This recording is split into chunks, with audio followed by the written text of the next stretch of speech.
Personnellement, je suis très heureux aujourd'hui d'être ici, aux côtés de mon ami Franck, de ma chère Chantal, pour vous présenter le dernier ouvrage de Franck, donc Ricochet. Alors on va vous en parler avec passion avec Chantal, parce qu'hier on lui a fait une petite présentation que l'on espère être agréable pour vous. Donc voilà, écoutez, on va commencer directement et moi je voulais qu'on introduise ce moment en s'interrogeant Chantal et moi et sur la nature de relation avec Franck et ce qui nous conduit à être à ses côtés aujourd'hui pour présenter son bouquin, du moins pour appuyer la présentation de son bouquin. Et donc peut-être te demander Chantal, qui est Franck pour toi et selon toi pourquoi tu te retrouves aujourd'hui à ses côtés ici? Merci Richie et Franck. Franck, nous avons invités tous les deux. C'est vrai qu'on vit des aventures depuis quelques années communes tous les trois, hein, finalement, au pays Foyen et ailleurs. Donc quand on a réfléchi avec Richie à cette présentation, on s'est dit, finalement, tu connais Franck depuis combien de temps? Quand est-ce que tu l'as rencontré, etc. Et en fait, je suis incapable de me rappeler quand est-ce qu'on s'est rencontrés. Donc je me suis dit finalement, j'ai dû aller au lycée à Sainte-Foy. Non en fait, je suis jamais allée au lycée à Sainte-Foy et donc c'est pas au lycée à Sainte-Foy parce que je vais finir par pouvoir, depuis tant d'années que je suis dans le territoire, parce que vous savez que c'est une institution quand même, le lycée à Sainte-Foy. Si on n'est pas passé par le lycée de Sainte-Foy, c'est un peu compliqué quand même de se sentir appartenir à ce territoire. Moi si, et donc finalement en réfléchissant, je me suis dit bon alors par Eric, par Salutaire. Non, peut-être pas. Les Reclusiennes, non, on se connaissait déjà avant. Et peut-être qu'on fait partie de notre famille alors. Et finalement, je me suis dit, Franck, il fait partie de ma famille. Je ne sais pas en fait quand est-ce qu'on s'est rencontrés. Et c'est peut-être ça qui est beau finalement, c'est de ne pas savoir, parce que finalement, tu fais partie de mon entourage familial, intime, et par le fumier aussi au Panic Club. Et puis Malo va faire un stage avec toi, un de mes fils. Enfin bref, je pense qu'il y a comme une sorte d'entrelacement de notre vie professionnelle. Et puis on a quand même partagé un projet avec Food Together, ce projet européen autour de, qui ça veut dire l'alimentation qui rassemble, qui est quand même, je crois, à tous les deux un de nos points communs, l'alimentation, le jardin, et donc qui nous a permis de faire aussi ce festival et ces deux événements autour de ces questions. Voilà, donc en fait, je suis désolée, je me souviens vraiment pas de quand est-ce qu'on s'est rencontrés, et puis pour moi tu incarnes le jardinier poète que tu veux être, je pense d'ailleurs, et puis aussi ce voyageur par la littérature, par la poésie. Il n'y a pas beaucoup de gens qui lisent de poésie, pas beaucoup de gens qui écrivent de poésie. Et donc je suis très fière d'être là aujourd'hui. Je t'ai dit que c'est un honneur pour moi de venir te présenter. Et donc je vais passer la parole à Richie, parce que je ne vais pas la monopoliser. Merci monsieur le passeur de micro. Non, alors moi, Franck, c'est plus récent, beaucoup plus récent, il me semble, qu'avec vous deux. Donc, je t'ai rencontré pour la première fois, il me semble, lors d'une des éditions des Reclusiennes, sur le thème de la commune. Et je devais donner, de manière un peu précipitée et non organisée, disons, une intervention improvisée sur les luttes tziganes et le combat politique au sein des populations tziganes. Et donc je donne ma petite intervention, et là je parle d'un homme que j'aime beaucoup, et j'essaie souvent de marcher dans ses pas d'ailleurs, c'est Raymond Gurem, un grand résistant tzigane, qui n'a pas hésité depuis sa tendre enfance, dès l'âge de 14 ans, en ayant été envoyé dans un camp d'internement, à résister, à s'évader de cette assignation à l'enfermement, à ces nombreuses discriminations, et jusqu'à 93-94 ans, il ne cessait de lutter, de diffuser un message de paix, d'amour, de lutte contre la haine. Et à ce moment-là, donc je donne cette intervention, et Franck vient me voir à la fin et on discute, et il me dit « Richie, je viens d'écrire un recueil où je parle de Raymond Gurem ». Et alors moi, quelle surprise, parce que déjà Raymond, il est inconnu du grand public, et les seuls qui le connaissent, ce sont les tziganes, généralement. Et moi, me dire, un gadjo, c'est-à-dire un non-tzigane qui parle de Raymond Gurem, c'est quelque chose quand même. Et depuis ce jour-là, on discute ensemble, et moi, Franck, je le caractérise comme quelqu'un de chaleureux, et je suis très heureux de vivre une relation avec lui, qui j'espère durera, et je me nourris aussi spirituellement, disons, intellectuellement, philosophiquement, poétiquement, de ses vers, de sa prose. et j'espère que ça va durer. Voilà.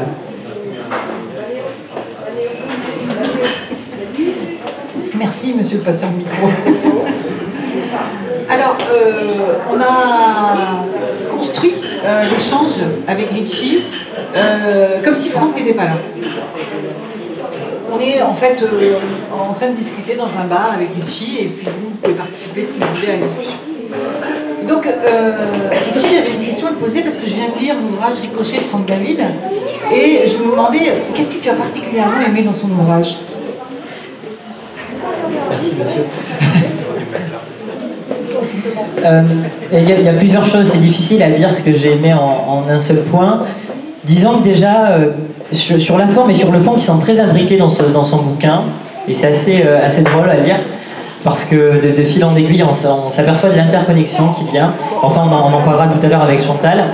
Mais il y a un point que j'ai beaucoup aimé, c'est le fait qu'à la fois dans son livre, on ressent une grosse critique de l'ordre actuel des choses, qui se traduit sous diverses formes, mais également il y a une forme d'utopie, c'est-à-dire que d'une part il y a l'ordre établi qui est critiqué, et d'autre part il y a un imaginaire qui est alimenté avec un champ des possibles et qui ne cesse d'être densifié, disons. Donc ça déjà c'est assez agréable, c'est-à-dire qu'il ne s'enferme pas uniquement dans un volet critique ou dans un volet de proposition, mais il combine les deux.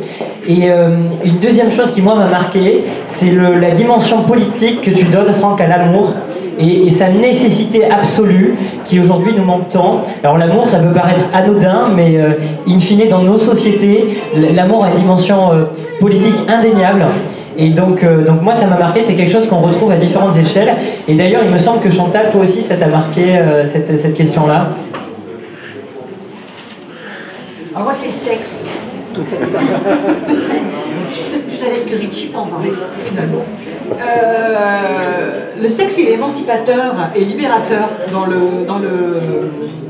roman, et j'ai pas pu m'empêcher de penser, moi je lis beaucoup de BD, à Gottlieb, à Reiser.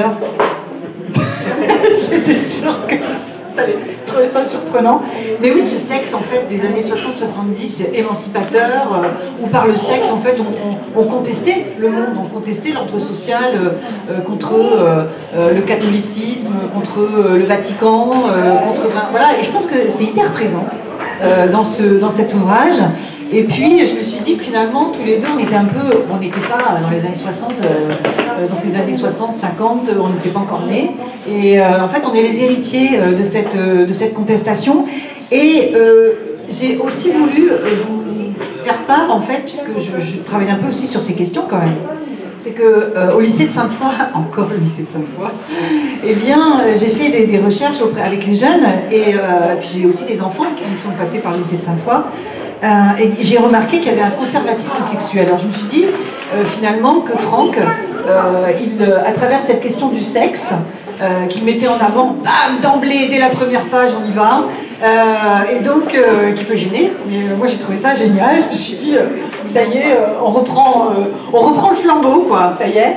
Et en fait je me suis dit, mais est-ce que c'est une réponse, est-ce que c'est une réponse au conservatisme actuel, où en fait, ben oui, au lycée, les jeunes se surveillent, t'es accouché avec qui, t'étais avec qui, il y a quand même une espèce de contrôle qui se joue, et encore à la fac, paraît-il, sur ces questions, et donc alors que, enfin moi je me rappelle qu'on avait plusieurs amants, c'était normal, enfin c'était, c'était pas quelque chose d'interdit, au contraire, alors que là, ça peut même circuler sur les réseaux sociaux, et c'est pas seulement au lycée de Sainte-Foy que ça circule sur les réseaux sociaux. Figurez-vous qu'aux frontières externalisées de l'Europe, vous avez compris que sur la l'immigration, j'ai une de mes étudiantes qui montre comment, en fait, les femmes sénégalaises qui essaient de rentrer au Maroc, des fois se prostituent pour pouvoir avoir le cachet, et en fait les hommes autorités, comme elles les appellent, les douaniers marocains, filment la relation sexuelle, et ensuite c'est renvoyé dans les familles au Sénégal comme étant une manière de décrédibiliser en fait ces femmes. Donc on voit bien que la question du sexe qui est évoquée dans cet ouvrage, et qui commence par ça, c'est vraiment un endroit où se jouent des rapports de normes, de morale, du bien, du mal, etc. Et toi, tu as choisi de l'utiliser pour critiquer ce monde dans lequel on est, qui tend vers quand même une certaine forme de moralisation des pratiques et de conservatisme. Alors, peut-être juste pour rebondir sur...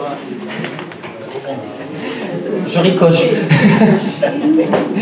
Non, disons que c'est vrai, moi j'ai l'impression, enfin c'est assez subjectif, qu'il y a une vraie forme de rabougrissement en ce moment dans la société, une forme de repli sur soi, de gêne, etc., qui est présent à tous les étages, et notamment dans ma génération.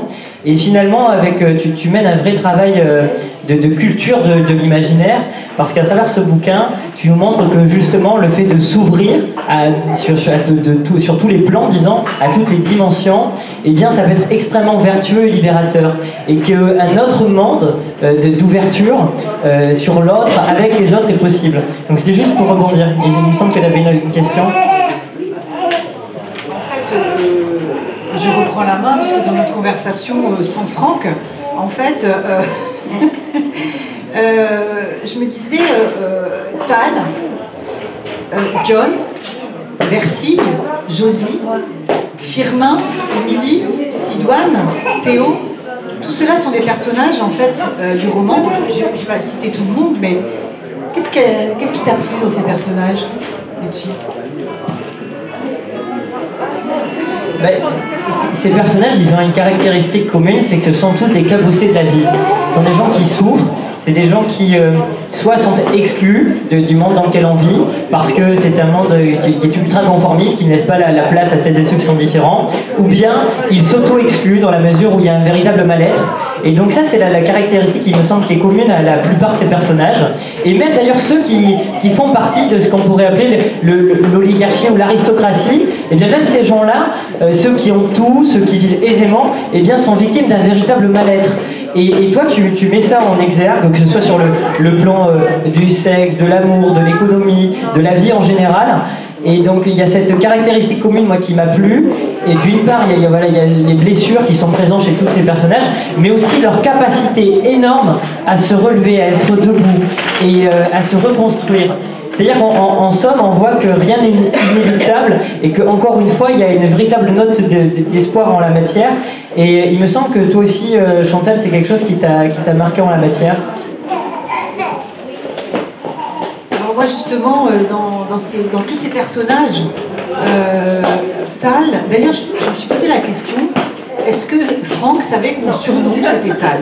Je m'appelle Chantal et on m'appelle Tal. Peut-être que je fais partie de ce personnage, que je suis, voilà, ce chaman, c'est peut-être moi finalement. Et donc, John, Vertige, Josie, tout ça, là, tous ces gens, moi j'ai surtout vu de la capacité d'agir. J'ai vu des gens qui, je prends des Foucault là, qui sont des sujets, qui sont assujettis à une place, mais finalement dans cet assujettissement, dans ces contraintes, ils arrivent à agir et on voit finalement comment dans ce roman il y a des lieux qui peuvent exprimer cette capacité à agir, des utopies, des fois concrètes. Alors je me dis que peut-être Franck il aurait bien aimé être à Notre-Dame-des-Landes et vivre, qu'il a revécu par l'écriture aussi d'ailleurs. Et donc l'utopie c'est des lieux, Thomas More, Utopia, le Venezuela, qui est aussi pour moi, et notamment on l'a vu avec les Reclusiennes, sur ces femmes qui agissaient, qui avaient une capacité d'agir incroyable. Puis on le voit, on te suit aussi dans le roman. Et puis je pense aussi que les corps sont aussi des lieux d'émancipation, des corps nus. Je parle beaucoup de la nudité, je pense aussi que ça c'est fort dans cette vision du monde, des corps amoureux. Et puis alors peut-être de manière plus inattendue, les corps morts. La mort est un endroit d'émancipation, un endroit où finalement tout redevient possible. Et donc les cimetières, c'est incroyable ces cimetières, moi aussi j'adore. Il faut absolument qu'ils lisent, comment ça s'appelle, l'observation flottante de Colette Guillaumin, où elle revisite le Père Lachaise. C'est un cimetière où elle raconte, anthropologue, comment elle revisite ce lieu de manière complètement différente. Donc voilà, la mort pour moi, ça fait aussi partie des sujets sur lesquels je travaille. Et donc la mort là, elle est vraiment un lieu de conversation, un lieu d'échange, un lieu de discussion avec les esprits. Notamment pour Théo, qui se retrouve quelque part pris en charge par Tal à ce moment-là. Et je pense aussi que dans l'ouvrage, ce qui m'a vraiment semblé intéressant, c'était le savoir, l'écrit, et notamment à travers la possibilité de s'émanciper par la connaissance, par le fait d'écrire, de s'approprier aussi par l'écrit. Et c'est ce que tu fais enfin c'est ce que fait Franck dans Ricochet, puisqu'en fait il se publie lui-même et il s'autorise à écrire alors que normalement c'est plutôt réservé, je dirais, à certaines personnes qui vont être dans les bons réseaux, pourraient publier chez Gallimard ou publier, etc. Et en fait c'est comme une sorte de revanche. Alors pendant les Reclusiennes, on se disait que peut-être que éducation populaire c'était pas un bon mot, qu'il fallait plutôt parler d'appropriation populaire, et Franck s'approprie par l'écriture la possibilité de s'émanciper, de dire les choses et de les dire pour les partager avec les autres. Je pense que c'est vraiment important. D'ailleurs, je t'invite, s'il te plaît, à lire les propos de Élisée Reclus dans l'ouvrage, page 94, où justement, je pense qu'il le dit bien mieux que moi, Reclus, cette question du savoir et de l'écriture et comment ça émancipe. Vous voyez toujours les injonctions des femmes ou des hommes un peu plus âgés sur les jeunes gens.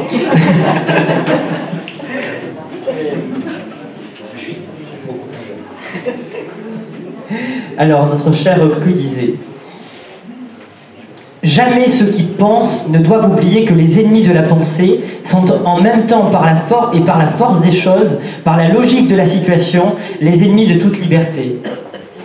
Peut-être que tu veux commenter le passage, ou tu m'en laisses le Mais ce qu'on ressent à travers le bouquin aussi, c'est un véritable attachement au savoir et à sa portée libérateur. Et moi, c'est quelque chose qui me touche énormément, et je me suis d'ailleurs reconnu sur certains plans, sur certains traits, à travers un des personnages du bouquin, à savoir Firmin, parce que Firmin, en l'occurrence, c'est un personnage tzigane, qui vient d'un milieu, d'une population qui a été privée du droit d'accès au savoir, qu'on a voulu enfermer pour ces raisons-là. Et justement, ce que tu fais avec ce bouquin, c'est que tu opères une forme d'inversion des valeurs et des normes dominantes, et tu mets en exergue que ceux que l'on pointe du doigt comme les non-sachants, ils peuvent être dans la posture, non pas des sachants, mais de ceux qui peuvent participer à la diffusion du savoir. Et j'ai trouvé ça assez intéressant, ça m'a beaucoup touché. Et j'espère que tu m'en diras plus sur ce personnage et sur ce qui te l'a inspiré par la suite. Donc Chantal, où en sommes-nous? Parce que moi je me perds à travers la conversation. Moi je sais. Oui, tu sais, laisse-moi l'honneur de montrer que j'arrive à m'en sortir. Oui, peut-être sur la question de la créativité, c'est ça? Tu voulais... Non, je voulais te poser la question de savoir qu'est-ce que cet ouvrage t'a dévoilé de Franck. Elle me fait beaucoup parler. Est-ce que ça m'a dévoilé de Franck? Déjà sur le plan,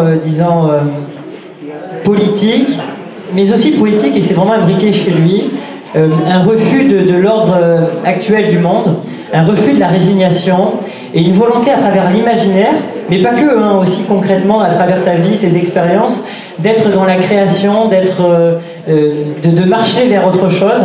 Donc ça, c'est le premier élément. Le refus aussi oui, je lis mes petits papiers parce qu'on dit tellement de choses qu'on s'y perd. La volonté d'agir, je le disais, le refus des normes ambiantes. Donc moi, c'est ce que ça m'a révélé chez lui.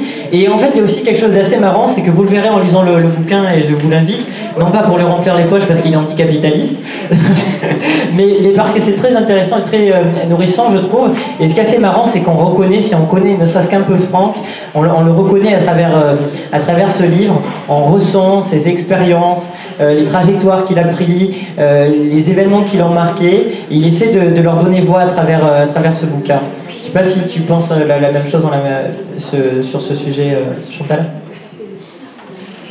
Alors moi, ce que ça m'a révélé, mais peut-être je le savais déjà, c'est qu'en fait, Franck attribue à chacun de ses personnages, et à lui-même, je pense, une liberté individuelle, ce qui est très un art, en fait. Et même pour les bourgeois. J'avais envie de chanter Brel, mais voilà. Mais en fait, même les bourgeois, en fait, même s'ils sont finalement, dans ce qu'on comprend, chez toi, c'est eux les plus contraints. C'est eux les plus malheureux, finalement. C'est eux les moins en capacité à pouvoir s'échapper. Et je vous renvoie aux travaux des Vincent Charlot, qui ont pas mal écrit sur la bourgeoisie du 16e arrondissement et qui montraient comment il y avait un communautarisme assez extraordinaire en fait chez les élites, qui se reproduisaient entre eux, qui organisaient des mariages, les rallyes, etc., pour pas que l'héritage s'échappe, etc. Il y a une vraie contrainte, je dirais normative, qui pèse sur ces vies. Or, toi, tu nous parles de gens qui ont tout fait pour s'en échapper. Et donc, je pense que finalement, est-ce qu'il ne faudrait pas qu'il y ait de l'éducation populaire pour les élites?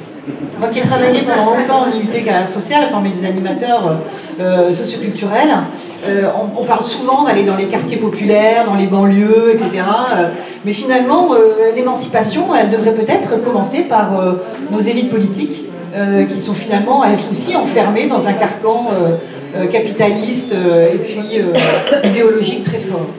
Et donc, je pense aussi que ce que ça nous a appris, cet ouvrage de toi, c'est finalement ta capacité par l'art à prendre la parole, je l'ai dit tout à l'heure, par la poésie, par le verbe, et puis peut-être aussi, c'était une certaine forme de réflexivité, et notamment page 114. Je vais oser te demander de le lire, parce que tu vas encore dire que je suis dans l'injonction. Mais en tous les cas, sur cette côté des jardins et des jardins partagés, et là c'est aussi pour Eric, c'est pour Salutaire, je crois, sur la question des jardins bobos. Et je me suis dit, en fait, ces jardins bobos auxquels tu participes, en quelque sorte, en tous les cas, ce que moi ça m'a appris, j'en étais persuadée, mais là vraiment tu l'as écrit noir sur blanc, c'était cette réflexivité par rapport, oui, on est tous pris dedans, on est tous pris dans des contradictions, et ça fait avancer le monde, dirait Marx. Mais en tous les cas, je pense que cette page 114, on ne va pas tout dévoiler, mais juste un petit bout, va nous montrer comment j'ai appris de toi que tu étais très réflexif. Surtout que je me verrais bien, moi, à ta place, Franck, en train de tenir ses propos et de fâcher ces bobos. Donc, non, volontiers pour le coup, ma chère Chantal. Alors, ces bobos qui fréquentent la rive gauche, se targuant d'être des rebelles de gauche, sous prétexte de cueillir 3 tomates et 4 courgettes, seulement l'été dans un jardin partagé, sans comprendre pourquoi dans les banlieues proches, tant cumulent plusieurs petits boulots, ne mangent pas à leur faim, dorment dans des chambres d'hôtel, miteux, avec toute la famille, ou pire, dans une voiture au milieu du fatras de toute leur vie. Voilà, je pense que, en tous les cas, cet ouvrage m'a permis, pour moi, de mieux saisir, en fait, qui tu étais, parce qu'on a fini par l'introduire dans notre salon, Franck, et de comprendre aussi la complexité de ta perception du monde, et qui n'était pas non plus d'un côté comme ci et d'un côté comme ça. Je pense que je te redonne la main pour la fin. Si, peut-être avant de l'accueillir parmi nous et de lui laisser voix au chapitre, je pense qu'on voulait revenir aussi avec Chantal sur le titre, en l'occurrence, du roman Ricochet, qui est loin d'être anodin. Et je pense qu'on peut le percevoir de manière assez plurielle et sur différents plans. Il nous en dit long. Notamment sur le fait aussi que la vie, par exemple, et moi j'interprète aussi l'image du ricochet ainsi, eh bien c'est une série de rebondissements, de retentissements. C'est un peu l'image des vicissitudes aussi, c'est-à-dire qu'on a beau tomber au plus bas, on peut toujours se relever et rejaillir. Donc il me semble qu'il y a cette portée-là. Et il y a aussi l'idée du ricochet, qu'on pourrait par exemple s'amuser avec une bande de copains à jeter sur la Dordogne, et essayer de le jeter avec vigueur, avec foi, avec conviction et avec force, avec opiniâtreté, pour qu'il traverse, pour qu'il aille le plus loin possible et pour qu'il traverse jusqu'à l'autre rive de ce monde, de cette utopie à laquelle nous aspirons tous tant. Donc peut-être que Chantal, tu l'as aussi perçu comme ça, ou de manière diverse, tu l'as peut-être un peu plus intellectualisé que moi en tant qu'anthropologue. Non, j'aime bien la chicaner un peu, comme on dit. Eh bien, pas du tout. Justement, sur ces questions des ricochets, j'ai un de mes fils qui est là, Malo. En fait, on a beaucoup fait des ricochets quand ils étaient petits, et j'étais nulle. Et en fait, il fallait toujours trouver par contre, toi, tu étais très fort. Et en fait, il fallait arriver à trouver le bon caillou bien plat, la bonne surface, etc. Moi, ça faisait toujours plouf. Et donc, pour moi, ricocher, c'est d'abord des souvenirs de vie avec mes enfants. Et puis, je me demande, en association d'idées, j'ai pensé à Boomerang. Et en fait, ricochet, Boomerang, parce qu'il me semble que quand on finit ton livre, eh bien, j'ai l'impression, avec cet anthropologue qui revient de terre amazonienne, dont tu parles dans l'ouvrage, c'est un territoire que j'ai absolument pas visité, que j'aimerais bien aller visiter, eh bien, on s'aperçoit que finalement, alors on essaye de rebondir, on essaye de trouver des solutions pour sortir de l'impasse, je dirais, écologique dans laquelle on est, parce que c'est aussi une sorte d'écologie, ton ouvrage. En fait, j'ai pensé à ça parce que finalement, ce que nous dit ton ouvrage, c'est que le chemin qu'on a pris après-guerre, d'un développement moderniste absolu, d'une industrialisation de notre agriculture, eh bien, on y est encore, puisque en fait, on voit bien que Notre-Dame-des-Landes, par exemple, a été complètement pris dans des violences policières incroyables, comme si ce modèle-là, qui était proposé, était tellement dangereux qu'il fallait absolument l'éteindre, qu'il fallait absolument pas qu'il existe.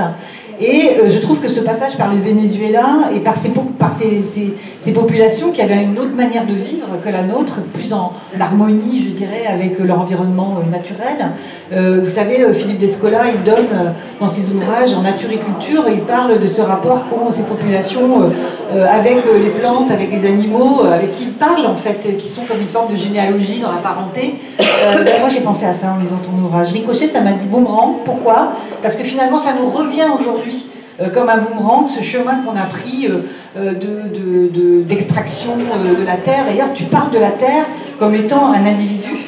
Et en fait, on voit bien dans notre histoire aussi contemporaine comment, à partir du moment où la terre a été considérée comme étant extérieure, comme n'étant pas vivante, dont on pouvait extraire les minerais, qu'on pouvait extraire tout ce qu'il y avait à l'intérieur, finalement, on pouvait s'en servir comme quelque chose, finalement, pour lequel on n'avait pas de respect. Et donc, pour moi, cet ouvrage, à la fin, in fine, ça a été plutôt nous renvoyer à ce chemin qu'on a pris et peut-être se dire qu'il faut qu'on le prenne autrement. Peut-être que les lecteurs, en tous les cas, en auront la même vision. Voilà, merci beaucoup.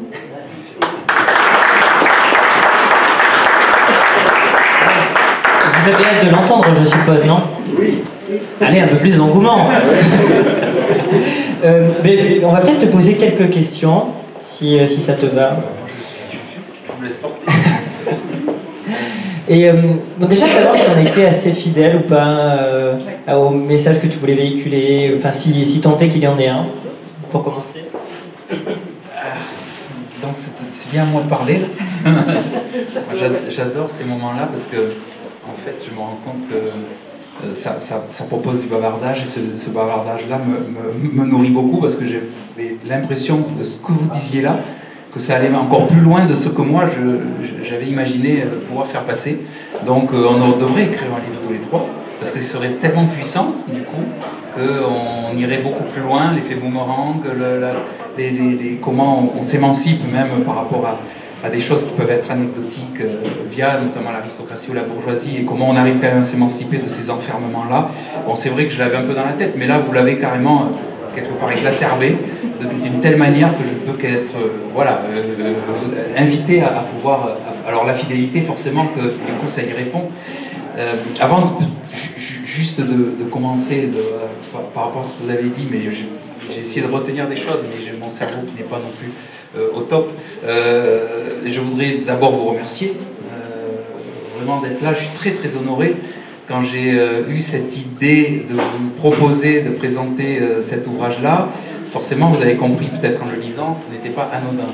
Il y avait des choses qui me semblaient très fortes et opportunes pour que vous puissiez être là, à mes côtés, et que je me laisse bercer par ce que vous êtes et ce que vous représentez pour moi. Donc ça, c'était pour moi quelque chose de très honorifique. Et je vous remercie vraiment. Ça fait vraiment écho de ce que vous avez dit, avec des émotions particulières. Je tiens à remercier tous ceux qui sont là aussi, pour les émotions que ça m'en renvoie aussi, d'autant que j'ai des visages que je connais bien et des surprises particulières qui m'ont été faites ce matin. Donc tout ça fait que c'est un peu chargé, mais bon. Et puis remercier aussi Cœur de Bastide, on va dire ce lieu, et Cœur de Bastide particulièrement, qui nous reçoit, qui me reçoit, on va dire maintenant régulièrement, parce qu'il y a un an de ça, j'avais présenté Mais où sont passées les hirondelles, ou une autre histoire, ça c'est un livre plutôt ce qu'on appelle une autofiction. Là c'est complètement un roman de fiction, donc on change de registre en effet, Et donc remercier ceux qui nous reçoivent et la petite librairie qui fait un travail remarquable aussi et qui permet aussi de pouvoir décentraliser la culture et ou voire la centraliser dans un lieu qui m'est cher aussi, qui est Sainte-Foy. En effet, le lycée Élisée Reclus, je te rejoins, dont je suis sorti, pas indemne, mais en tout cas j'y suis sorti et j'y suis rentré dernièrement grâce à Richie. Ça faisait, je dis pas mon âge, mais 35 ans que je n'avais pas remis les pieds et Richie m'a invité à venir avec notamment Patrick et donc Jeanne, donc, qui sont là pour parler de Reclus et pour parler aussi de l'anarchie. Donc c'est déjà fort, hein, dans une classe de terminale, en histoire géo, parler de ça dans un lycée qui s'appelle Élisée Reclus. Moi j'étais passé là et on m'avait jamais parlé d'Élisée Reclus avant. Je trouvais ça très important. Comme quoi les jeunes ne régressent pas à tous les niveaux. Oui, je suis tout à fait d'accord avec toi, et c'est pas pour rien que tu es à côté de moi, c'est pour que justement tu relèves mon niveau particulièrement, et je sais que ça participe de ça. Donc voilà, je suis vraiment honoré que vous soyez là, honoré du lieu, honoré des personnes qui sont autour, et de ma famille qui est là, parce que voilà, ça permet aussi de rapprocher des choses. Un petit clin d'œil à Mehdi qui est là, qui a été le premier ici à faire l'animation d'un roman qui s'appelle Première fois, il y a quelques années de ça, qui me fait l'honneur aussi d'être là, et puis forcément plein de gens que j'aime beaucoup. Voilà, donc ça c'était juste la petite amorce par rapport à la fidélité. Oui, ça a été plus que fidèle, encore une fois. C'est des choses en effet que j'ai voulu faire passer en message dans ce roman, certes, où, quand on vous écoute, on a l'impression que c'est une mosaïque de choses, il y a énormément de choses qui sont dites sur à peine 200 pages qui sont écrites. Donc on se dit, voilà, ça peut faire peur dans le tourbillon que ça peut amener. Malgré tout, je pense en effet qu'il y a des messages que j'ai voulu faire passer qui sont en effet politiques, mais pas que, qui sont aussi de l'ordre de comment on se recentre dans nos sociétés et on regarde les choses d'une autre manière, on lève un peu la tête du guidon. Alors, ton regard d'anthropologue, forcément, si tu es là, c'est pas pour rien, Chantal. Tu as bien compris. Est-ce qu'on retrouve Chantal Tu as bien compris que la fidélité, elle est là, oui. D'abord, par rapport à ce que tu as dit et par rapport à ta faconde qui permet qu'on comprenne et qu'on comprenne bien ta forme de vulgarisation des choses, ça forcément ça me va très très bien. C'est pour ça que je t'avais invité. Tu te retrouves aussi dans ce livre. Alors Chantal, je suis désolé, je ne savais pas, mais je l'apprends. Mais j'ai appris, il y a 2 jours, j'ai déjeuné avec Richie, j'ai appris que son grand-père s'appelait Firmin, ou s'appelle Firmin. Son oncle, pardon, ça s'appelle Firmin. Et donc, je lui avais dit, tu sais, j'ai choisi ce prénom pour la communauté de Zigat. Je sais qu'aujourd'hui, c'est pas un prénom qu'on va... c'est un vieux prénom, Firmin. Aujourd'hui, c'est plutôt des prénoms plus américanisés dans votre communauté que l'on a. Et donc, j'ai voulu aussi faire ce symbole. Et tu me dis, mon oncle s'appelle Firmin, et donc ça m'a ramené. Et je ne savais absolument pas. Donc, certains parleront de synchronicité ou d'énergie particulière. En tout cas, voilà, c'est des éléments importants. Donc oui, la fidélité, elle est là, elle est très forte. Si j'ai choisi que vous soyez là, c'est qu'en effet, et là je vais aller un peu plus loin dans cette forme de fidélité, c'est que vous m'avez inspiré dans ce roman particulièrement. Richie, tu as bien compris ce que je voulais dire. Je n'ai pas envie d'en dire plus parce qu'il y a des intrigues aussi, il y a une intrigue en tout cas, mais forcément tu t'es peut-être reconnu à des moments en termes d'inspirateur, et non pas d'aspirateur, hein. D'inspirateur. Parfois d'aspirateur aussi. D'aspirateur. Être au bras du... Non, je ne spoile rien. non, mais il y a des choses qui m'ont donné envie, disons, qui ont suscité certains désirs chez moi. Ah, d'accord. Ah, oui. Dans les 2 sens. D'accord. Je crois comprendre ce que tu veux dire par rapport aux dernières discussions qu'on a eues. Non, mais en tout cas, en effet, j'étais... alors, cette rencontre que tu as évoquée tout à l'heure aux Reclusiennes, moi je te connaissais avant, on ne se connaissait pas, mais je te connaissais par la philosophie qui parle 3 langues et qui s'est donné tout pour parler ces 3 langues tout seul, et qui a cette idée en effet de pouvoir exaucer et mélanger les communautés autour de la transmission. Donc ça c'était vraiment important pour moi, et là pour le coup tu as été un grand inspirateur et tu le resteras, parce que je sais que le chemin que tu es en train de parcourir est ce chemin-là. Et je sais pour la dernière discussion qu'on a eue ensemble que les choix que tu as pris dans ta vie sont des choix qui correspondent aussi quelque part, ça n'a pas été voulu comme ça, à ce que j'ai essayé de mettre dans ce roman. Chantal, je pense qu'elle regorge de questions. Merci pour la fidélité. Moi, j'avais une question à te poser. Ouais. Qui jette le caillou?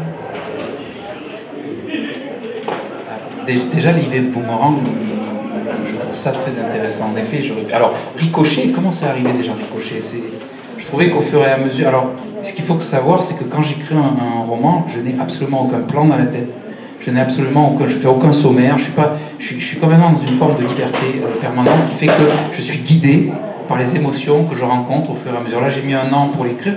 J'avais présenté les 1900 passés hirondelles l'année dernière au mois d'octobre, et je l'ai écrit d'ailleurs, petit clin d'œil, avec mes amis qui me rendent visite et qui me font vraiment l'honneur, parce que c'est une très grande surprise qui arrive de Charente et de Charente-Maritime. Ce sont des amis d'enfance, d'adolescence. On a été au lycée ensemble. Alors c'est pas le lycée de Sainte-Foy, hein, c'est un autre lycée en Charente-Maritime. Désolé, mais on a fait nos armes et on continue à les faire d'ailleurs.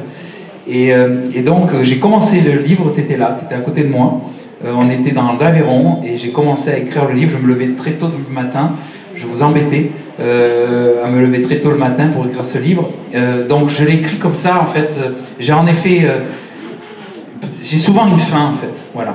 Et puis je essaie d'aller vers la fin, mais je n'ai pas de plan. Donc je ne suis pas structuré. Je ne suis pas très structuré de toute façon, donc ça aide bien.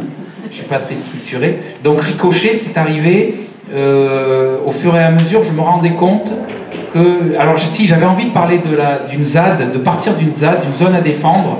Ça, c'était quelque chose d'important, mais je ne voulais pas être dans une forme de la ZAD, c'est c'est très politique et on va parler politique autour de la ZAD. Non, c'était pas mon propos, même s'il est politique le livre, mais à bien d'autres égards, je trouve. Enfin, je pense, mais pas sur la ZAD étant juste un support, un levier d'émancipation sociale et de fabrique sociale, et surtout de pouvoir rassembler des publics de tous horizons avec des opinions complètement différentes aussi. Donc on rejoint un peu ce que tu as vécu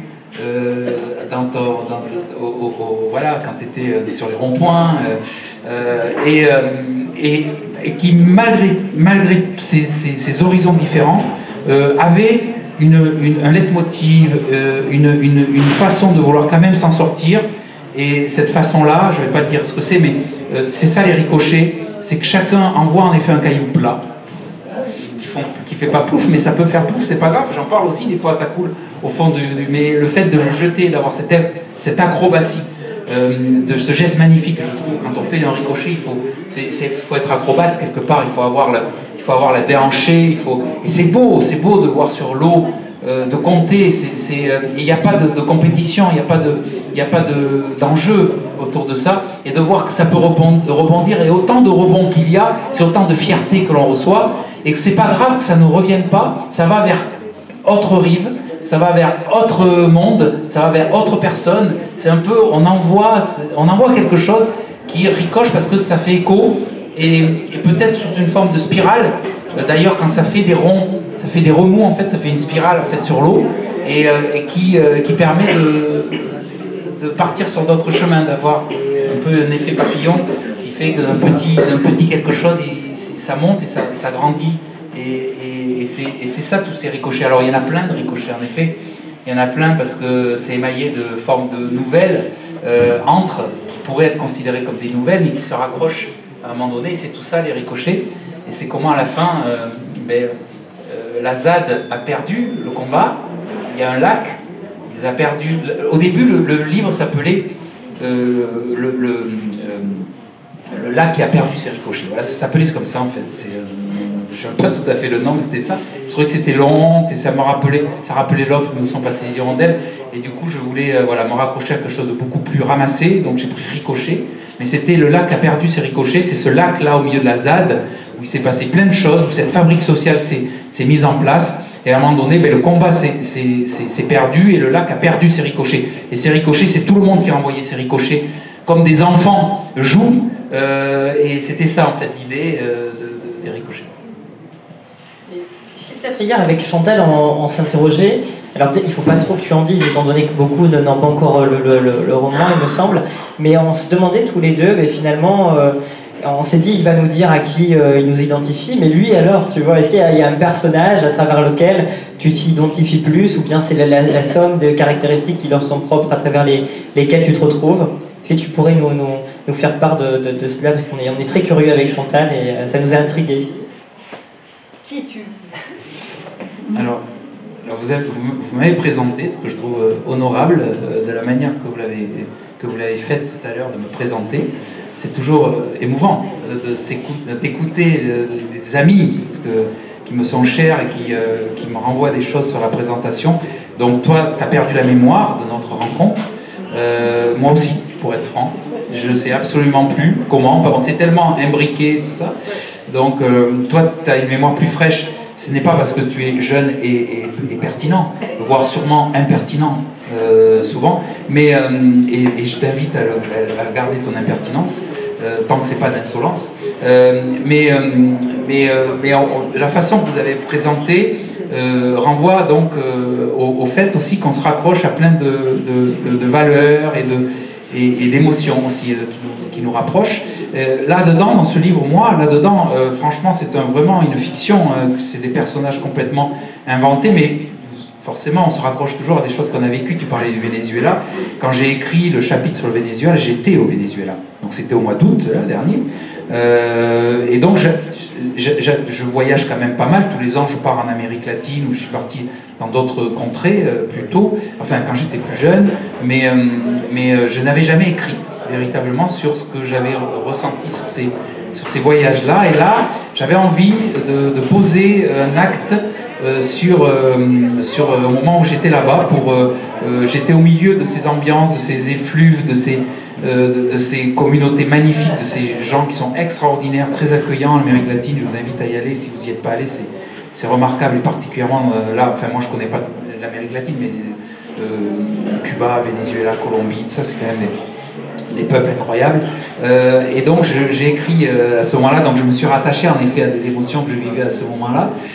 Après le reste, c'était voilà, c'était au bout c'était quelque part un récit. J'ai aussi inventé des personnages qui me raccrochaient peut-être aussi à des messages que je voulais faire passer, qui m'étaient chers, des émotions que j'avais envie vraiment de partager. Mais non, moi je ne suis pas du tout dedans. Enfin, je ne pense pas. Forcément, il y a ce que je disais par rapport à la communauté tzigane qui m'est très proche vraiment dans la culture. Et donc, quand tu parlais de Raymond Gurem, c'est vrai que c'est un personnage que j'avais, moi, rendu hommage, notamment, que je trouve, qui d'ailleurs est passé inaperçu à sa mort. Je trouvais ça... Mais tout comme le film Liberté de Tony Gatliff, au moment où sort la rafle, on parle que de la rafle et on ne parle pas pour moi, ça me pose question. Je ne dis pas qu'il ne faut pas parler forcément de la rafle, c'est très important, mais que ça soit mis aussi, qu'on ait aussi qu'on se rende compte que l'histoire que l'on raconte est aussi celle qu'on ne veut pas voir, et ça me fait du mal. Tout comme quand on fête les 150 ans de la Commune, au moment où on fête les 200 ans de Napoléon, on préfère foutre tout sur Napoléon par rapport à la Commune. Moi, ça me pose question. Ça veut dire, voilà, comment on fait des récits historiques qui sont en fait des récits qui nous enjoignent quelque part à être dans une société très fermée, qui s'enferme de plus en plus. Pour revenir à ce que vous disiez tout à l'heure, en effet, c'est un message très fort de ces enfermements permanents dont il faut s'émanciper. Et je trouve qu'on est de moins en moins dans des sociétés émancipatrices. Vraiment, je le pense. On a l'impression, alors je veux pas faire on a vraiment l'impression qu'on est très à l'aise, qu'on a accès à tout.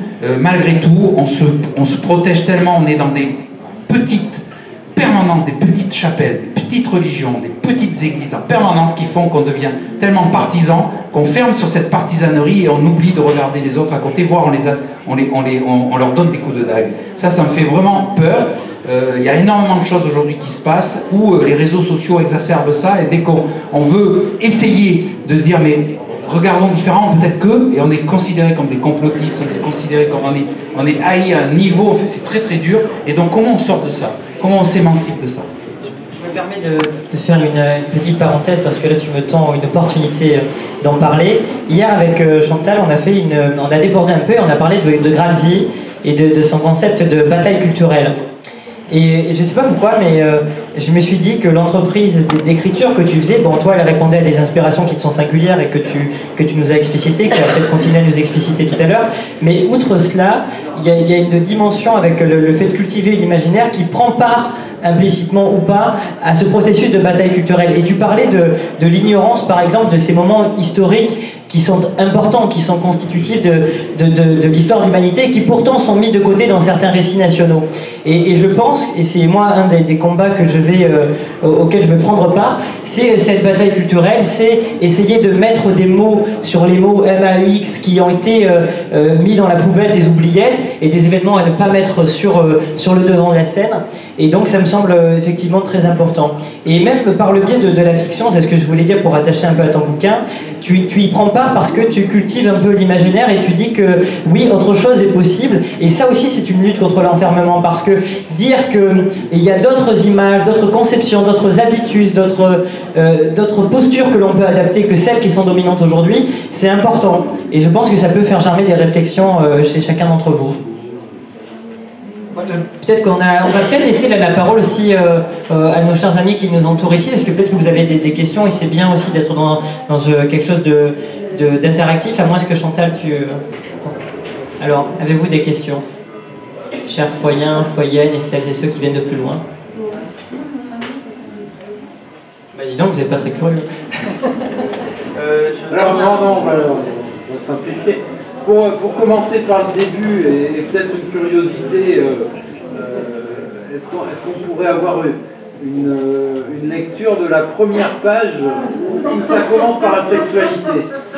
Voilà, ça m'a donné envie alors, je suis de la génération de Chantal. Voilà, est-ce que je peux réagir? Moi, je peux décompter. Moi aussi. On va se retrouver comme c'était quoi la ça vaut le coup de commencer la lecture du livre avec la surprise. On a tous lu dès les premières pages, le nez dans un endroit.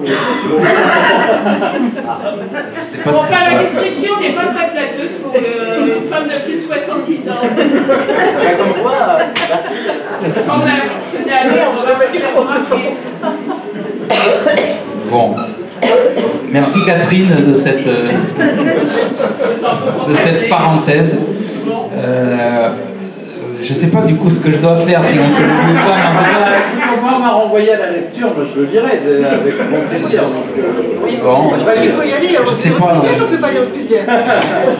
Je ne sais pas si c'est à moi de le lire. Non. Je ne sais plus trop. Je vais avoir honte du coup. Et j'ai ma mère qui est juste en face de moi. Mais ça tombe bien parce que je l'ai dit la fois dernière, je le dis depuis longtemps, nous avons eu une éducation émancipatrice. Pour le coup, même si mes parents s'en sont jamais rendus compte, mais moi j'ai eu une liberté dans l'éducation incroyable. Donc où on n'avait pas d'injonction pour le coup, et dont on a toujours fait ce qu'on a pu, et en tout cas ce qu'on a voulu, et c'est déjà une liberté incroyable. Et donc, je n'ai aucune honte de pouvoir lire ça devant ma mère, mais tu peux te boucher les oreilles quand même. Oui, en plus, elle a lu. Ma mère. Ça m'a bien vu qu'elle avait lu, parce que quand j'ai parlé de ça, elle a fait... Ouais. Alors, c'est vrai que mon collègue Eric, il ne veut pas que je lise, mais je comprends pourquoi. La première chose qu'il m'a dit quand il a lu le livre, il m'a dit... Ah ouais, quand même, c'est franchement, toi que je te connais tellement pudibond, tellement bégueule, comment tu arrives à écrire ça? C'est vrai, on se connaît depuis 35 ans, Eric, on a vécu des choses incroyables, on a même dormi ensemble, excusez-moi, mais il m'a jamais vu à poil, et du coup... Je voulais dire qu'effectivement, pour moi, c'est Dupont et Dupont. Eric et Franck. Et juste pour terminer, je voulais juste te dire aussi, encore la BD, j'ai pensé à Sœur Marie-Thérèse des Batignolles. Vous voyez cette BD et en fait, le gars qui écrit ça, il te ressemble. Et il disparaît, c'est le même genre. Et quand on lit Sœur Thérèse des Batignolles, on se dit, mais c'est pas possible, c'est pas toi. Pardon Catherine. Je suis vraiment désolé. il n'en fallut pas davantage pour comprendre que je vivais depuis plusieurs mois avec une communauté de cabossés de la vie, quand mes yeux, en s'ouvrant d'un sommeil profond, virent un pubis gris, avec des poils parsemés, ondoyant et surtout ressemblant à s'y méprendre au chihuahua du père Lancelot, un voisin de ce lieu farfelu. Je me trouvais devant la chatte de Bertille, une femme de 70 ans, adorant se dévêtir afin d'exhiber son sexe comme on brandit un étendard pendant l'armistice. C'est pas la première page, c'est les premiers trucs. Je vais pas lire la page entière parce que ça va faire un peu. D'accord. C'est déjà pas mal, ça te... Ça donne un aperçu de la liberté qu'il y a dans cette écriture. Alors c'est vrai que quand je parle de nu, vous l'avez très dit, je parle de nu, et je n'aime pas être nu. C'est quelque chose qui m'est compliqué, et je sais que c'est... Et je lutte contre ça. J'ai lu Élisée Reclus, qui est un des premiers, un des pionniers sur cette question-là, il ne faut pas l'oublier. À ce temps-là, ça ne s'appelait pas le nudisme ou le naturisme, ça s'appelait la gymnosophie. Vous imaginez, ils appelaient ça la gymnosophie. Donc la sagesse en étant à l'air, gymne, ça veut dire ça, aérien, à l'air, enfin à l'air, voilà. Donc c'est la sagesse en étant à l'air. Donc il prônait la gymnosophie, Élisée Reclus. Donc on est en, voilà, on est au 19e siècle, et forcément il prenait le végétarisme, il prenait beaucoup de choses en avance sur notre temps. Et du coup, je ne pense pas qu'il lui était, d'ailleurs, il faudrait voir avec Philippe, qu'il lui était naturiste, mais en tout cas il a écrit en tout cas sur cette question-là. Et le nu, alors le nu, je fais juste une... Ah, Jeanne, t'es là, ben oui. Pardon.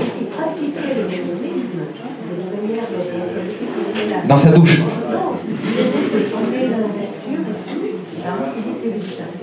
Ouais.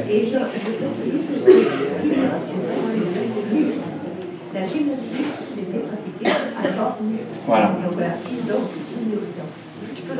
Oh, Jeanne, c'est mon Wikipédia. Wiki. Oui. Je l'offense pas. Si. Je serais plus flatté si tu disais encyclopédie. Jeanne, d'ailleurs, m'a écrit une très belle préface sur la poésie communarde du XXIe siècle, que j'avais écrit pour les 150 ans de la commune. Donc voilà, petit clin d'œil aussi, et forcément, on a beaucoup aussi d'altérité sur plein de choses, tous les deux. Donc voilà, il y a des bibliothèques dans cette salle, et ça, c'est superbe. Oui, donc pour revenir sur le nu, alors il a pratiqué, Élisée Reclus, le nu, et il a parcouru, enfin il était dans la nature nu, et moi j'y arrive pas. Et c'est quelque chose que vraiment je sais pas pourquoi, il faudrait que je aille voir un psychanalyste, quoique non, mais en tout cas m'allonger peut-être sur un divan, et si j'étais nu peut-être me retrouver à la place de Bertille, mais en tout cas j'y arrive pas, et c'est peut-être ça que je veux m'émanciper de ça à un moment donné, et peut-être y arriver, et je suis admiratif de ceux qui sont sur ces... En tout cas, et en plus de ça, dans ce livre-là, j'explique bien, encore une fois, que ça devient une communauté renfermée.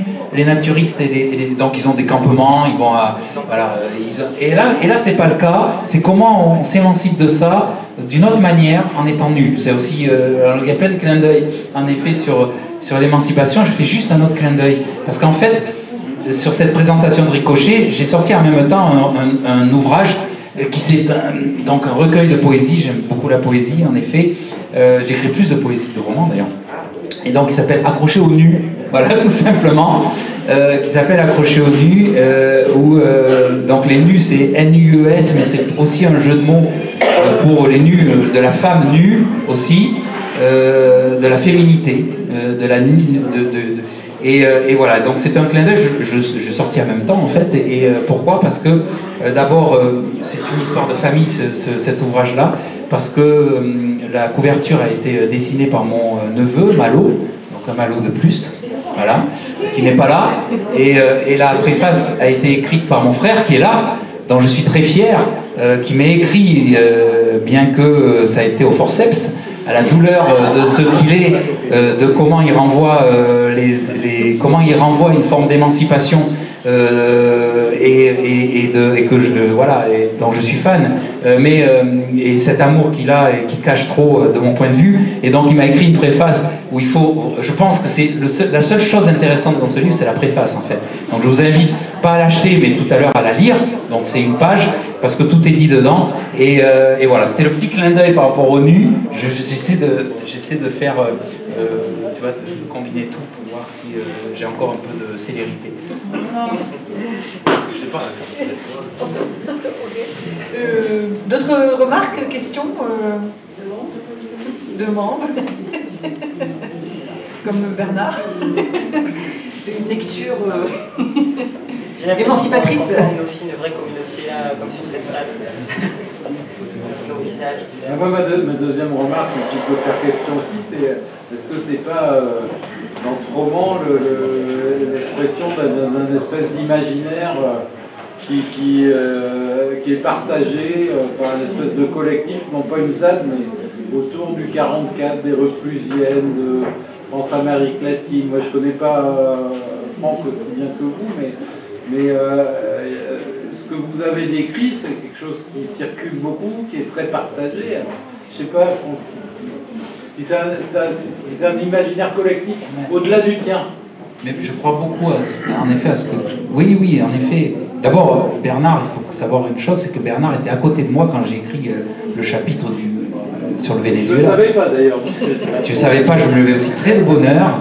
Donc tout le monde dormait et je regardais les aurores et l'aube tropicales pour m'inspirer. Donc tu étais juste à côté. Oui, tu ne le savais pas. Et du coup, pour revenir à ce que tu dis, moi je crois fortement, mais c'est mon passé qui le veut et j'espère mon futur. Je crois fortement en effet que aujourd'hui il est facile, il est même honteusement simple de pouvoir s'émanciper et sortir de nos ornières et de pouvoir continuer ce creuset magnifique. Tu parlais de migration tout à l'heure, ces accueils permanents, cette façon de valoriser, de se valoriser, d'être valorisé, de se sentir légitime, il est aisé pour moi de pouvoir dire que les solutions sont simples. Pourquoi? Parce que oui, ici ça en fait partie, mais partout où on peut arriver déjà à faire confiance, à avoir une confiance sur la nature humaine et sur le fait de se donner les moyens, et ça c'est par l'action, des actions qui sont populaires. Oui, donc tu disais l'appropriation populaire à la place d'éducation populaire. Oui, en Amérique latine ils appellent ça l'éducation permanente. Moi c'est le mouvement des Sans-Terre qui m'a appris à l'éducation populaire. Donc j'ai dû aller le mouvement des Sans-Terre du Brésil, j'ai dû donc aller en Amérique latine pour apprendre l'éducation populaire qui était très forte en France entre les deux guerres et un peu au sortir de la Deuxième Guerre mondiale, et dont on a laminé littéralement pour abêtir de plus en plus sur une éducation qui est formatée. Et ça me pose aussi question. Et on voit bien que dès qu'il y a des formes de résistance, des envies de pouvoir s'exaucer, mais exaucer avec un H, quand je dis exaucer, c'est pas les vœux qu'on exauce, c'est vraiment on se hausse, on s'élève. Il suffit d'être dans l'action, les uns avec les autres, et de promouvoir cette émancipation-là. Et ça se fait naturellement, c'est ça qui est incroyable. C'est que la coopération, elle se fait, j'ai toujours tendance à dire que nous sommes des animaux sociaux, et nous sommes très très coopérants, et c'est notre résilience, elle est là, l'espèce humaine. Si on a 300 ou 400 000 ans sur vraiment, on est arrivé à être ce qu'on est aujourd'hui, c'est vraiment cette notion d'être ensemble, de solidarité, d'empathie, qui fait toujours la différence. On l'a vu avec la dernière crise et la crise qu'on vit encore aujourd'hui. Ces formes de solidarité sont très fortes et très profondes, et on veut les casser en permanence. On a cassé par la sédentarisation un peuple qui pendant 8 siècles, ça a voyagé partout, a été très libre, a une liberté extraordinaire, le peuple. Des communautés, même certes différentes, mais on les a sédentarisées, ça a été une volonté. Vous aviez vous étiez obligés, c'est pas vieux, hein, c'est Hollande qui a cassé ça, donc c'est pas vieux du tout d'avoir des carnets de navigation en Europe alors que l'Europe existait. Je veux dire, tout ça, on fait en sorte de casser, de monter des murs, de diviser pour mieux régner. Et donc, parce qu'on sait que c'est facile de revenir dans la coopération, et c'est pour ça que quand il y a des revendications comme les Gilets jaunes, on va mater le peuple très vite, parce qu'on sait ce que ce qui peut advenir.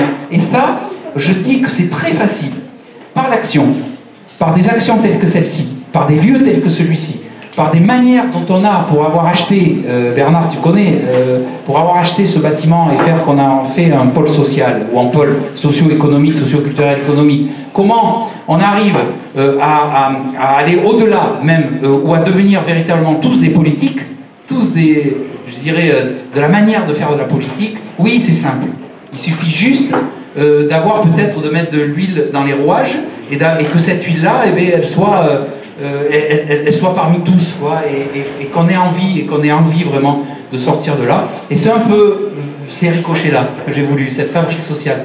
Les ZAD, tu l'as dit en liminaire tout à l'heure, tu l'as dit en filigrane en tout cas, cette émancipation comme on l'a connue au temps des hippies, qui a été des vraies formes émancipatrices, notamment pour le féminisme, entre autres, la non-violence, toutes ces choses-là où le nu, où le sexe était en effet un moyen de pouvoir se libérer. Aujourd'hui, quand on fait des ZAD, quand les ZAD sont créés, il se passe beaucoup ces choses-là.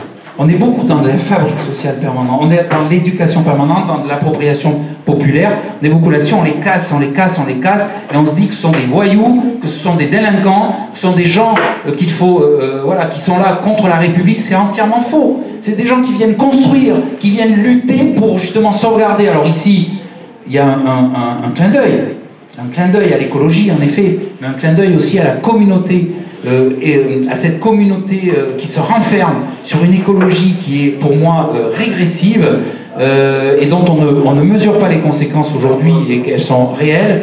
C'est qu'on va combattre des luttes qui sont pas celles. On va tirer sur des ambulances, voilà ce que je voulais dire, et on aime bien tirer sur les ambulances.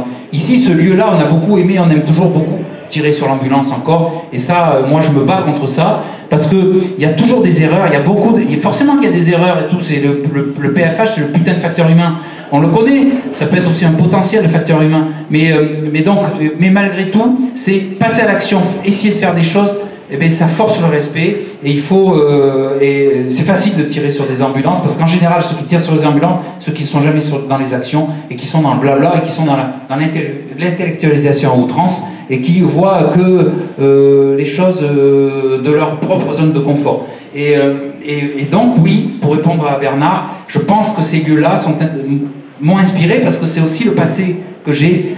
Je parle d'université populaire, j'étais membre fondateur de 2 universités populaires, j'avais ton âge quand j'ai créé donc la première université populaire à Saintes, que certains connaissent, l'université populaire de Saintonge, qui s'appelait Trait d'Union, mais qui était sur le développement durable, en 1989 nous sommes, développement durable, commerce équitable et non-violence. Donc moi j'ai beaucoup appris grâce à ça. J'ai beaucoup appris de ce qu'est la non-violence. Aujourd'hui la non-violence, ce n'est pas de subir la violence, c'est d'articuler, de comprendre et d'avoir des stratégies pour lutter contre toute forme de violence. C'est différent dans l'émancipation, dans la forme émancipatrice que l'on a. Et donc, forcément, le développement durable aujourd'hui a été galvaudé, mais ça m'a beaucoup appris sur comment on a une réflexion vraiment sur le côté équitable, le côté social et le côté économique et puis écologique. Donc toutes ces choses-là, c'était en 89. Après, il y a eu l'université populaire du jardinage et de l'alimentation, qui a été créée aussi, qui n'est pas loin d'ici, dont je suis membre fondateur. Et donc oui, tout ça, ça révèle que je pense, en tout cas, je vais être présomptueux de le dire, mais que ces choses où j'ai fait beaucoup d'erreurs, j'en ferai encore, mais en tout cas m'ont nourri, et je ne les ai jamais faites seul, je les ai faites avec beaucoup de gens, m'ont nourri, et j'essaie de... C'est pour ça que je dis les solutions elles sont simples, bon sang de bonsoir. Quand on va en Amérique latine, quand on va en Afrique, quand on va au Proche-Orient, quand on va dans des pays-là, on voit tout ce qui se passe aussi, et ça se passe de cette manière-là. La femme, extrêmement émancipatrice et extrêmement... Alors là, pour le coup, tu parlais des communardes vénézuéliennes, oui, c'est les femmes vraiment qui sont derrière. Quand tu vas en Kurdistan, la femme, vraiment, est celle qui va lutter et qui va s'organiser en Iran, aujourd'hui. Et on voit, et en France. Et ça, j'essaie aussi de le faire transpirer dans ce roman.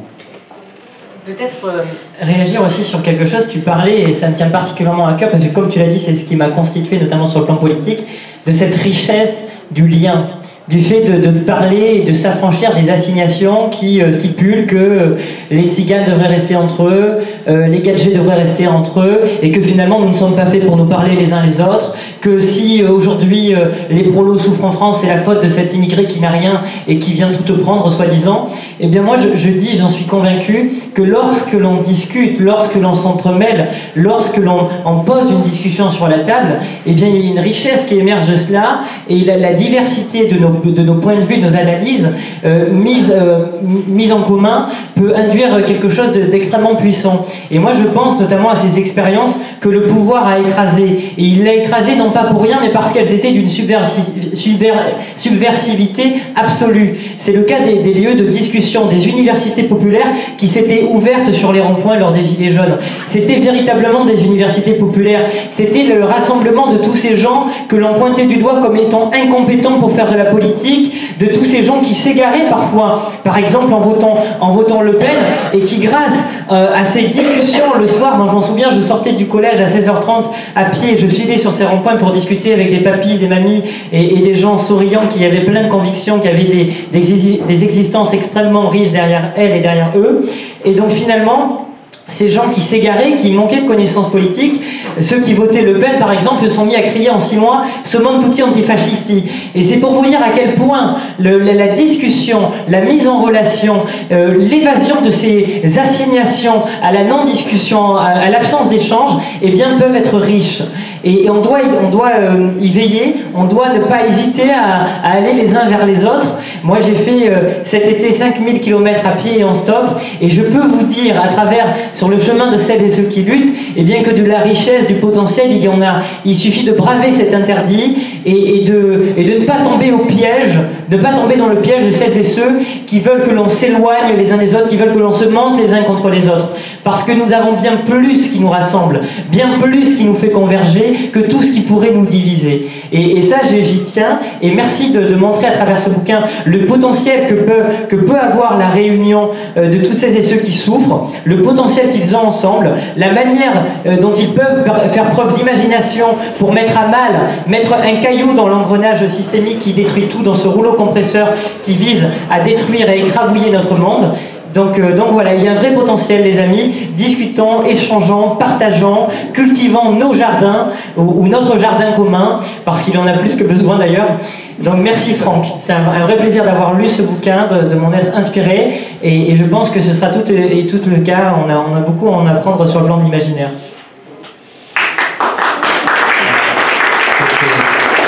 Vous voyez la ressource où elle est, ces jeunes-là, enfin je veux dire, moi ça me porte beaucoup.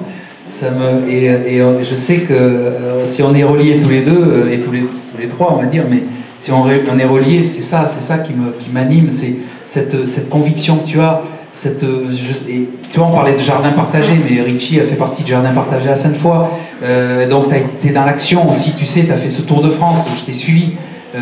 Moi j'avais fait un tour de France il y a entre les 2 confinements aussi, pour aller voir plein de gens et pour aussi accompagner du mieux possible.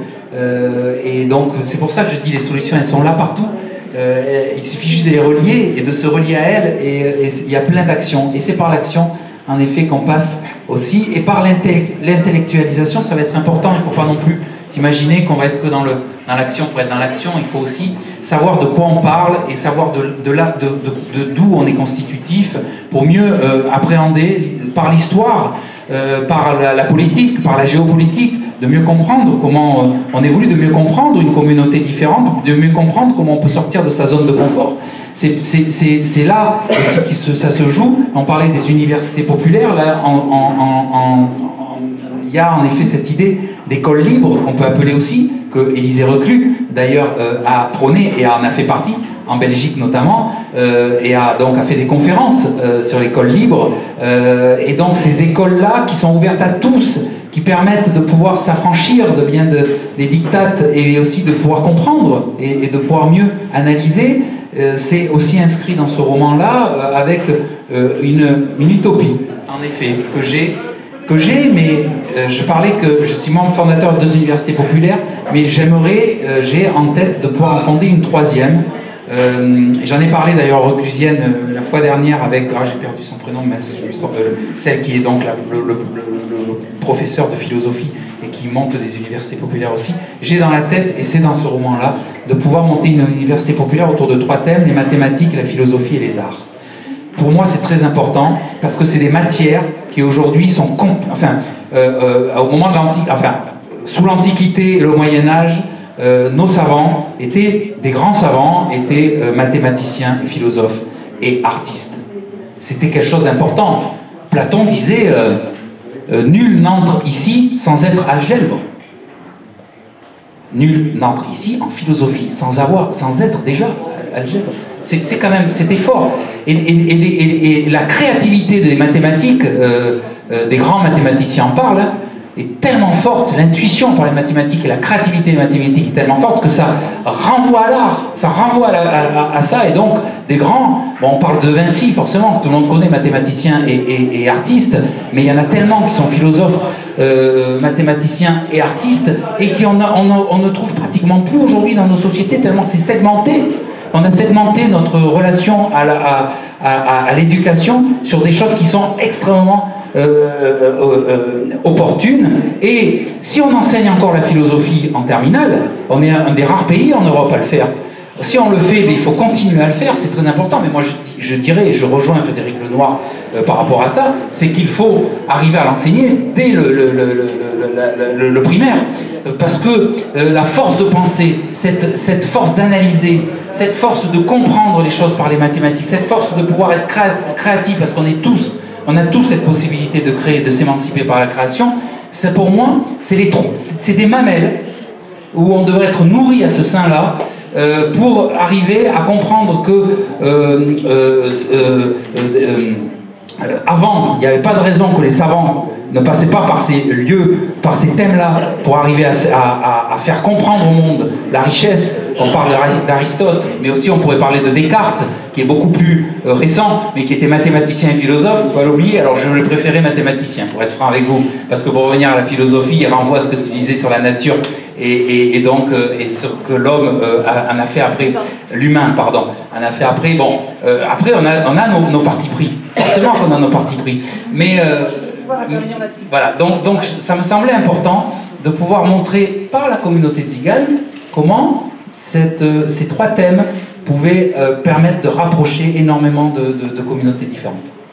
Moi, je voulais juste insister sur le fait que je suis d'accord avec les universités populaires, etc.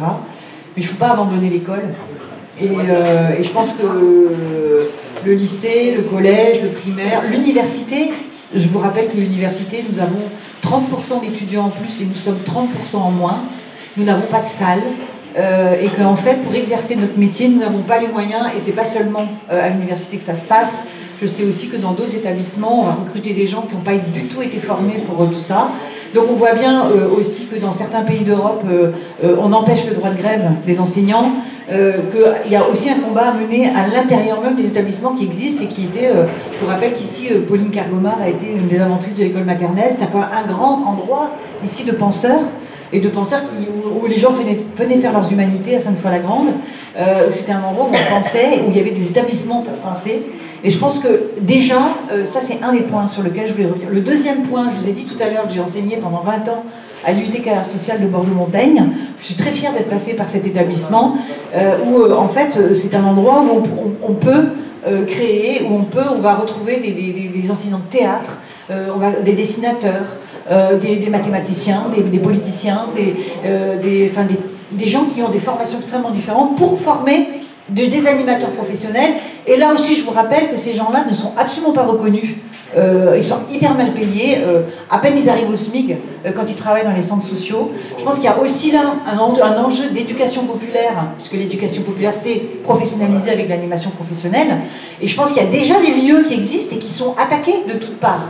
Et donc je pense qu'il faut aussi qu'on soit présent dans ces espaces-là, et que là pour l'instant, ce que j'ai entendu de Papendiaï, c'est qu'ils allaient supprimer 1000 postes à la rentrée de profs. Donc je pense qu'il y a aussi des combats à mener à l'intérieur des institutions qui existent, alors à l'extérieur, moi je le fais aussi avec les Reclusiennes, ou au Poney Club avec les randonnées théâtre par exemple, ou par le film qu'on va projeter j'espère bientôt ici, Mezzé, où d'ailleurs Mehdi est un des personnages principaux, où on va par l'image et par le cinéma parler de Sainte-Foy-la-Grande autrement qu'en termes de lieux, de pauvreté, de délinquance, etc.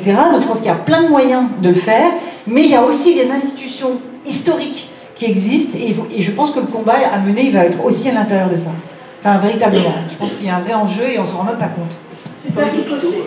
Comment ? Simplement pour rebondir, et après on va éviter de trop papoter, parce que c'est vrai peut-être que certains d'entre vous doivent filer, mais effectivement, en fait, l'école républicaine, derrière cette dernière, il y a un véritable idéal. Et elle résulte d'un véritable combat à travers plusieurs siècles. Et notamment, ce combat, il s'est accéléré durant la Commune de Paris, par exemple, avec Louise Michel et toutes ces femmes, dont elle est peut-être la plus illustre, qui ont œuvré avec beaucoup d'efforts à faire en sorte qu'elles puissent constituer un cadre et donner accès à l'école, notamment aux jeunes filles, etc., qui ont été privées depuis bien trop longtemps. Alors aujourd'hui, on a ces lieux de savoir qui existent, qui sont imparfaits, mais qu'il faut impérativement défendre. Parce qu'aujourd'hui, on vit dans une société où le capital, où l'argent, de manière très concrète, devient le seul haut-parleur, devient la seule voie politique. C'est-à-dire que c'est l'argent, le seul vecteur, le seul guide des décideurs politiques aujourd'hui. Et on le voit très bien au lycée professionnel, par exemple, où ils veulent transformer ce dernier en un simple centre de formation pour que concrètement, il puisse y avoir de la chair à canon des jeunes qui puissent que faire travailler et à qui finalement donner des heures de cours de français ce n'est plus primordial. On le voit à l'université, moi je suis dans une université par exemple et c'est assez interpellant où la présidente de cette dernière est chargée par le président de rédiger l'agenda 2030. C'est hallucinant cette confusion des pouvoirs où même le champ du savoir qui jusqu'alors avait une certaine autonomie, notamment à l'université, est en train d'être attaqué par le capital et par les pouvoirs de l'argent et de la finance.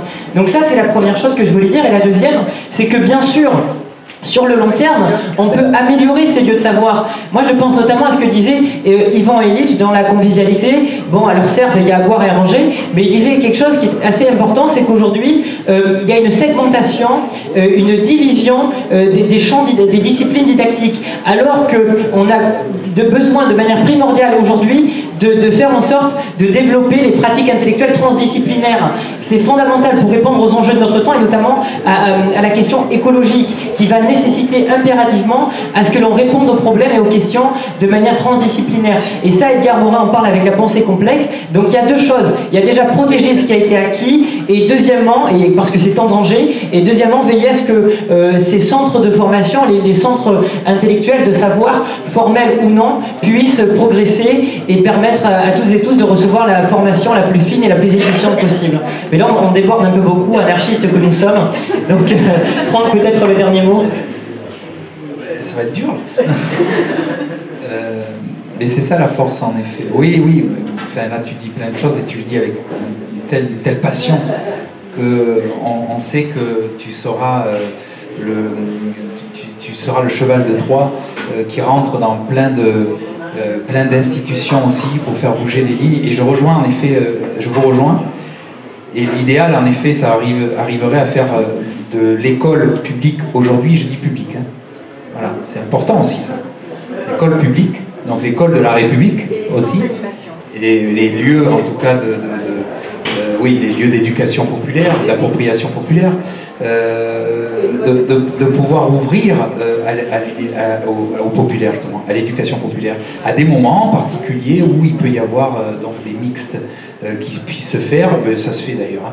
Mais, et donc ça pourrait en effet pouvoir, ça serait une des réponses éventuelles. Donc je pense en effet que en tout cas par la connaissance, par le savoir, par cette forme d'analyse qu'on peut avoir, quand on regarde la télé, on se dit putain, ils nous prennent vraiment pour des cons là, quand même. Et qu'on soit capable de le dire, quand on écoute BFM TV et CNews particulièrement, que ces télés aujourd'hui sont rattachées à des télés d'opinion et des informations d'opinion, non pas des informations véritablement, et à des capitaux particuliers, et à des actionnaires particuliers. Voilà. Mais je ne dis pas de nom, mais vous l'avez bien compris. Donc moi je suis... et puis il y a plein de télés communautaires. Pour revenir au Venezuela, on connaît donc là-bas, le communautaire, le collectif est très important, les télés communautaires, les médias communautaires sont très importants. On a des médias communautaires en France aussi, il ne faut pas les oublier, et c'est aussi cette manière-là que l'on peut, sur les territoires, s'affranchir de plein de choses et aussi de s'émanciper, parce que ça pourrait presque s'appeler émancipation. Le livre est ricoché par émancipation. Voilà, donc moi je ne sais pas s'il y a un mot de fin, peut-être qu'il y a des choses que vous avez envie de dire aussi, parce qu'on a jeté quand même des pavés dans la mare aussi, quelque part, et donc il y a peut-être aussi des réactions que vous avez par rapport à ça, ou des frustrations, ou des commentaires. Un dernier mot, moi on m'arrête pas, hein, vous savez. Non, mais simplement pour dire que, et après je vous laisserai agir si vous voulez, mais il nous reste une chose, il ne faut pas l'oublier, c'est que maintenant on a beaucoup papoté, mais concrètement, il faut faire avancer le Schmitt-Big, comme disait notre cher ami Coluche.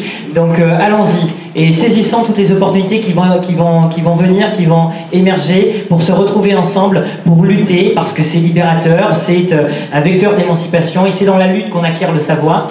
Donc voilà, c'était ma dernière petite harangue. On vous laisse la parole. Juste, surtout, il faut faire des enfants. Voilà, ça c'est important, il faut faire des enfants. Parce que, non mais je le dis, je le dirai jamais assez, c'est-à-dire qu'aujourd'hui on est tellement dans des replis de peur qu'on devient misanthrope et on n'aime plus l'espèce humaine, jusqu'à ne plus vouloir faire d'enfants. Vous imaginez où on en est rendu? Donc il faut faire des enfants, il n'y a pas plus belle transmission que ça, et donc j'invite véritablement alors vous voulez faire comme vous voulez, c'est pas un problème, mais il faut vraiment avoir cette envie, ce désir permanent de maternité, de paternité, et en tout cas d'enfance, parce que c'est l'enfant vraiment qui fait la différence et qui permet tout ça, et forcément il va passer dans des lieux émancipateurs, et donc plus il y en aura, mieux voilà, c'est ça, avec grand plaisir, et j'espère que tu l'animeras aussi, comme ça, et qu'eux ils puissent aussi l'animer à un moment donné, donc ça serait vraiment une grande réjouissance. Est-ce qu'il y a des commentaires ou des... Oui, j'ai un commentaire. Faites des enfants, mais surtout n'invitez pas Franck au moment de les coucher. Ça c'est fait. Voilà, non mais Eric, je lui dis souvent, tu sais, tes enfants, il faut les émanciper. Donc moi, il m'invitait pour que je les émancipe. Donc je faisais en sorte qu'ils ne dorment pas la nuit, pour qu'ils comprennent ce que c'est qu'une nuit blanche, et qu'au regard des nuits blanches, comment on pouvait avoir une force de résilience, notamment les matins, quand il fallait aller à l'école. Et tout ça, c'est lié à l'éducation populaire. Je me rapproche comme je peux. Je tiens à remercier Eric et Brigitte qui ont fait la soupe. Enfin, c'est plus qu'une soupe, c'est une garbure, hein, donc pour manger après. Du coup, me renvoie des effluves qui me disent que ça va bien manger. Voilà. C'était pour récupérer le micro et pour dire qu'on remercie beaucoup Franck pour ses romans et puis tous ses romans écrits, poésie, etc. Et on attend le prochain. Merci beaucoup.